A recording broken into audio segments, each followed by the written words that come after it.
This is PC747. So today I want to go ahead and get started talking about the OnePlus 6T. Now, you can follow me over at thenextup.net where I have my blog. And the purpose of this video is pretty much for those who are brand new to Android, particularly the OnePlus 6T. I want to pretty much go over step-by-step simple approach to how to use your phone. Now that the OnePlus 6T is available for pretty much anybody to buy, I mean, if you go to T-Mobile right now, you can pick one up. And you can also go ahead and grab one if you want to get one from OnePlus themselves. Now, if you're someone who got it from T-Mobile because you walked in over the holidays, the sales rep say, hey, look, are you looking for a phone? And they pitch you this phone. Now, first of all, you're getting a very good phone. And I don't think you regret using it. But you may be a little bit kind of, I can say intimidated, but being new to you, you kind of need some help getting you going as far as what to do. So let's go ahead and get started with the simple basics. And I'm going to cover everything because I'm going to treat it like this is the first time you ever picked this device up and you want someone to kind of walk you through it. So now the setup I have for me is I like using the fingerprint sensor. The built-in fingerprint sensor that's within the glass. I mean, it's something that not a lot of American phones. In fact, I think the OnePlus is the only phone that you can buy in the States, especially through a carrier that has this feature. So yeah, I mean, you're gonna want to check it out. And the way it works is pretty much, you see that green dot, once you put your fingerprint on that, or your finger on that little symbol right there, you'll see that glowing sign and and unlock. So let's go ahead and show you how to set that up. So let's just say, for example, you was in a rush, you wanted to go ahead, you went here and set the phone up, and now you're seeing people talk about it, and you're like, man, how do I do that? How do I set that up? So if you want to do that, there are two ways you can go about getting to your settings. The first way is to scroll down, and you'll see the little settings emblem right there.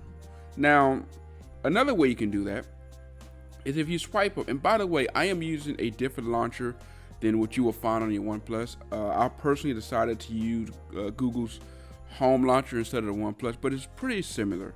So for me to swipe up, I just have to move this arrow up, and I can go and find the actual settings app, which is pretty much, if you scroll down, you will see settings. Now I'll move past that.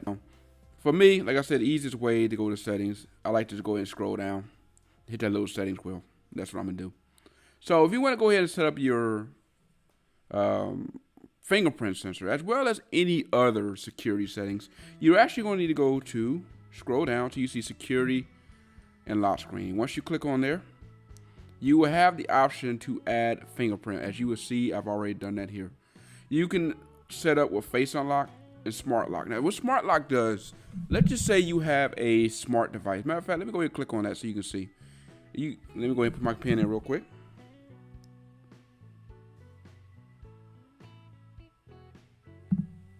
So what smart lock does, so let's just say you got a number of devices, whether it be every time you have your headphones on or something like that, it will automatically keep your device unlocked. You can also do on-body detection. You can do trusted device, which I haven't set up with my Chromebook over there. And you can do voice match. So pretty much if it hears your voice, it'll unlock your device. Now personally, the only one I would use is, I don't like using trusted places. The reason why for that, because if you're somewhere in that vicinity, that means your phone is unlocked. And let's just say, for example, you set it for work, or let's say even home, you still within that vicinity. Let's just say you drop your phone at the house, that means it stays unlocked and anybody can pick it up. Same thing if you do it for work. If you drop it and lose it at work or whatever, anybody can go through your phone. So I personally do not like to use that. On-body detection, I normally don't use that as well. The only one I probably will use is trusted devices, because I like to set up my headphones for that. And the reason for that is, for example, if you're at the gym and you're working out, one app I like to use, and just real quick, for one of my workout apps I like to use is Deck of Cards. So I like to have my phone unlocked and ready to go through that. Or for example, if I'm listening to music, whatever, and there's a song that pop up, I want to change it. Yeah, I want to be able to pick my phone up and go ahead and go into there without having to go through unlocking it. Now, with these smart locks now, and fingerprint sensors, and as well as face unlock, which I have set up here, I mean, this phone is pretty good with it, which I'm not gonna be able to set up or show you face unlock because of where everything is going. But this is pretty much an awesome device, and it's really quick as far as unlocking. So honestly, a lot of times, I'm okay with the majority of the time not even needing to use smart lock. But I can understand for some people wanting to do that. But let's go back to that security real quick. So from there, again, like I said, you can use smart lock to set up what you need. You can also use face unlock to set that up, which I do have that. And by the way, like I said, this phone is one of the fastest face unlock features you will see. I say it's so fast that the moment you hit power, a lot of times, in fact, there'll be times I would be trying to scroll down to check a notification, and the phone unlocks so quick, I'm already doing something else, to the point where I can say it's frustrated, but it just surprised me how quick it is. So you can also set up a PIN, which you will need to set that up because every time you reboot your phone, you have to set a PIN to unlock it. Like I said, these are just different settings to pretty much make sure your phone is secure.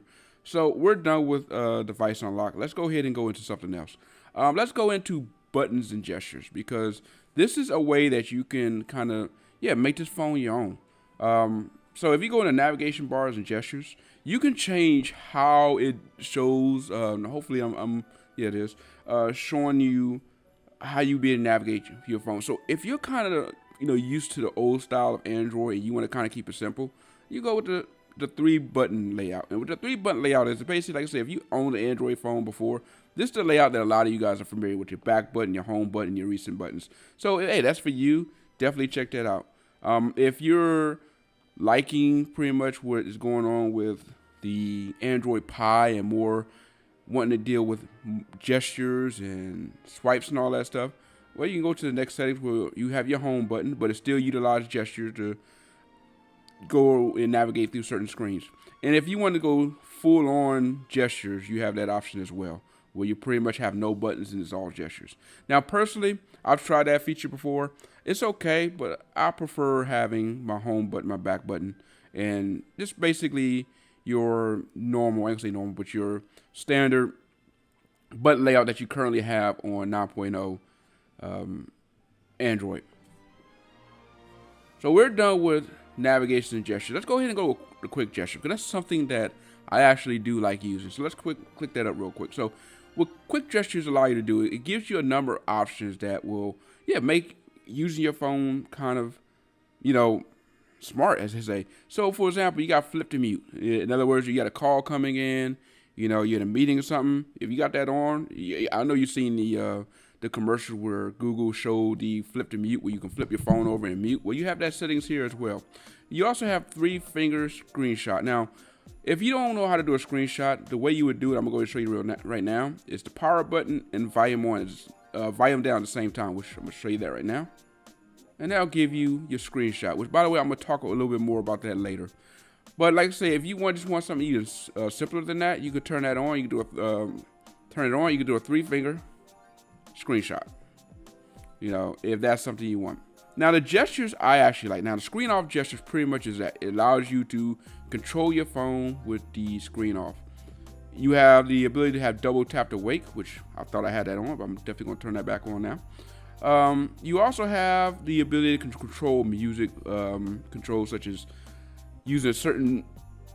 drawing a certain symbol, so either switch tracks or turn the volumes down or something like that. And the gestures I'm currently using right now is you can have your own personal gestures. Now, I decided to use, the draw O to open the camera, or the flashlight.